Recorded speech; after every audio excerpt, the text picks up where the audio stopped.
Hello friends, आज हम लोग एनसीईआरटी एक्सरसाइज 10.4 के क्वेश्चन नंबर 3 से आगे सवाल लगाएंगे।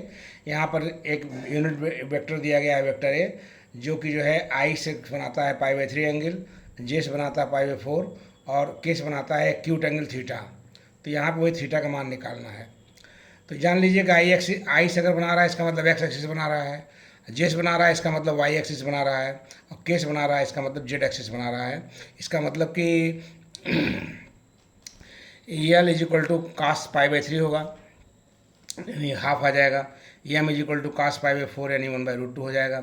आई N is equal to cos theta हो जाएगा। और हम जानते हैं कि L square plus M square plus N square 1 होता है। तो यहाँ वैल्यू रख देंगे 1/2 square plus 1/√2 square plus cos square theta is equal to 1। तो यहाँ से कास स्क्वायर थीटा की वैल्यू आ जाएगी 1 minus 1/4 minus 1/2 is equal to 1/4। इससे कास थीटा की वैल्यू हाफ आ जाएगी, यानी कास पाई बाई 3 हो जाएगा। इसका मतलब थीटा की वैल्यू जो हो जाएगी वो पाई बाई 3 हो जाएगी।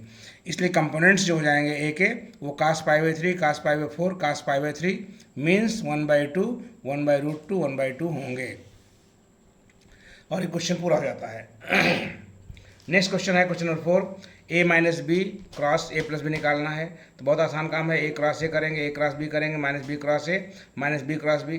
खुद का खुद से क्रॉस 0 होता है, बी का बी से क्रॉस 0 हो जाएगा, दोनों पद खत्म हो जाएंगे। और माइनस बी क्रॉस ए को पलट सकते हैं, तो ए माइनस साइन हट जाएगा, ए क्रॉस बी हो जाएगा, दोनों जोड़ देंगे तो 2a क्रॉस बी हो जाएगा। इस तरह से क्वेश्चन नंबर 4 भी खत्म हो जाता है। अगला क्वेश्चन है कि आपके पास दो वेक्टर दिए गए हैं, उनका क्रॉस 0 दिया हुआ है, तो लैम्डा और म्यू का मान निकालना है। तो यहाँ पे देखिए 2i प्लस 6j प्लस 27 के cross i plus lambda J plus mu के बराबर 0 दिया गया है। तो पहले इसका क्रॉस का मान रखेंगे, डिटर्मिनेंट के फॉर्म में आएगा i j के 2 6 27 लैम्डा 1 लैम्डा म्यू बराबर 0। तो इसको एक्सपेंड कर देंगे, आई लेंगे तो ये छूटेगा 6 म्यू माइनस 27 लैम्डा हो जाएगा, प्लस 27 लेंगे के जे लेंगे तो 27 माइनस 2 म्यू आ जाएगा, और के लेंगे तो 2 लैम्डा माइनस 6 हो जाएगा।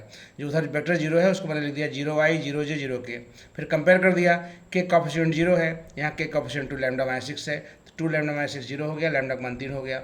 यहाँ जे कॉफिशिएंट 0 है, जे कॉफिशिएंट यहाँ 27 माइनस 2 म्यू है, तो इसको 0 करेंगे तो म्यू का मान 27/2 हो जाएगा। अगला क्वेश्चन है कि ए डॉट बी 0 है, इसका मतलब होता है या तो ए 0 होगा या बी 0 होगा, या ए बी के ऊपर परपेंडिकुलर हो जाएगा। दोबारा दिया हुआ है कि ए क्रॉस बी भी 0 है, तो इसका मतलब है या तो वेक्टर ए 0 होगा या वेक्टर बी 0 होगा, या ए और बी पैरेलल होंगे। अब यहाँ पूछ रहा है कि इनके आधार पर क्या निष्कर्ष हम निकाल सकते हैं। इसका मतलब ये होगा जो कॉमन निष्कर्ष होगा वही माना जाएगा। तो जो कोई ए परपेंडिकुलर भी यहाँ हो रहा है, यहाँ ए पैरेलल भी हो रहा है, तो कॉमन है नहीं। कॉमन वाले में केवल वेक्टर ए बराबर 0, वेक्टर बी बराबर 0 आ रहा है, और यहाँ भी आ रहा है ए बराबर 0, बी बराबर 0। यानी ऐसी स्थिति में गारंटी के साथ या तो ए 0 होगा या तो बी 0 हो जाएगा। यही हम कंक्लूजन दे पाएंगे यहाँ पे इन दोनों का मतलब। फिर अगला क्वेश्चन, क्वेश्चन नंबर 7 थोड़ा लंबा है। यहाँ पे वेक्टर ए का मान दिया गया है, वेक्टर बी का मान दिया गया है, वेक्टर सी का मान दिया गया है। वेक्टर ए की वैल्यू दी गई है a1i plus a2j plus a3 के, बी की वैल्यू दी गई है b1i plus b2j plus b3 के, और सी की वैल्यू दी गई है c1i plus c2j plus c3 के। तो फिर b प्लस सी निकालेंगे तो b1 प्लस c1i हो जाएगा, b2 प्लस c2j हो जाएगा, b3 प्लस c3k हो जाएगा। फिर ए क्रॉस बी प्लस सी निकालेंगे, तो ए क्रॉस बी प्लस सी निकालेंगे तो यहाँ आई जे के लिखेंगे, फिर ए वाला कॉफिशिएंट लिखेंगे a1 a2 a3, और b1 plus c1 plus b2 plus c2 b3 plus c3 लिखेंगे। फिर उसके बाद आई लेंगे, ये छूट जाएगा, ये छूट जाएगा, इसका गुणा यहाँ होगा, इसका गुणा यहाँ होगा, यहाँ दिखा दिया है मैंने। फिर माइनस जे लेंगे तो उसके बाद ये छूट जाएगा, ये छूट जाएगा, a1 का यहाँ हो जाएगा, a3 का यहाँ हो जाएगा, जो दिखा दिया गया है। और उसके बाद लास्ट में a3 लेंगे के लेंगे तो आपका ये छूट जाएगा, ये छूट जाएगा, a1 का यहाँ हो जाएगा, माइनस a2 का इसमें हो जाएगा। सॉल्व करने पे आपका आ जाएगा a2 b3 minus a3 b2 plus a2 c3 minus a3 c2 I cap. ऐसे ही a1 b3 minus a3 b1 ए plus a1 c3 minus a3 c1 into J cap, और लास्ट में a1 b2 minus a2 b1 और plus a1 c2 minus a2 c1 into K cap आएगा। इसका मान निकाल दिया, इसको हमने क्वेश्चन नंबर मान लीजिए 1 डाल दिया। फिर आरएचएस निकालते हैं, ए cross B plus A cross सी है, तो ए क्रॉस बी वाले में आई जे के a1 a2 a3 b1 b2 b3, ए क्रॉस सी वाले में आई जे के a1 a2 a3 c1 c2 c3 हो जाएगा। फिर इसको भी खोलेंगे, इसको भी खोलेंगे, तो इसको खोलेंगे तो आई के साथ ही a2 b3 minus a3 b2 आ जाएगा आई कैप। फिर माइनस जे कैप के साथ ये छूट जाएगा, ये छूट जाएगा, a1 b3 minus b1 a3 आ जाएगा, प्लस के कैप के साथ आ जाएगा, एक छूट जाएगा, ये छूट जाएगा, a1 b2 minus a2 b1 हो जाएगा। ऐसे ही दूसरा वाला भी खोल लेंगे, इसकी वैल्यू यहाँ पे आ गई है, लिख लेंगे। फिर उसके बाद हम देख रहे हैं कि क्वेश्चन नंबर 2 और एक का राइट साइड जो साइड देखेंगे तो दोनों इक्वल हैं, तो हम कह सकते हैं कि A cross B plus C is equal to A cross B plus A cross C हो जाएगा। अगला क्वेश्चन ये है कि वेक्टर ए बराबर जीरो दिया है, तो इसका मतलब है मॉड ए भी जीरो हो जाएगा।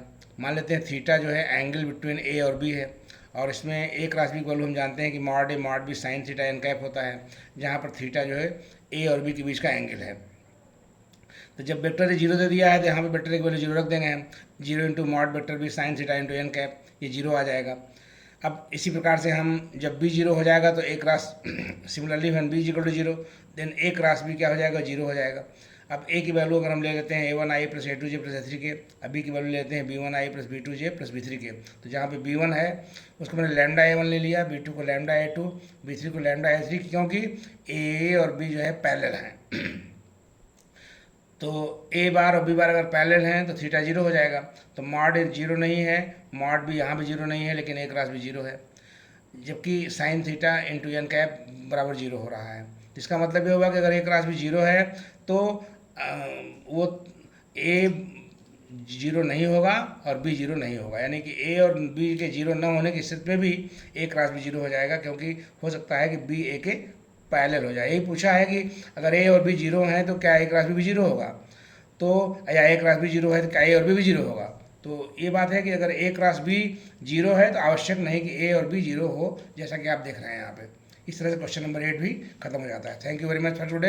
अगली वीडियो नेक्स्ट में करेंगे। Thank you.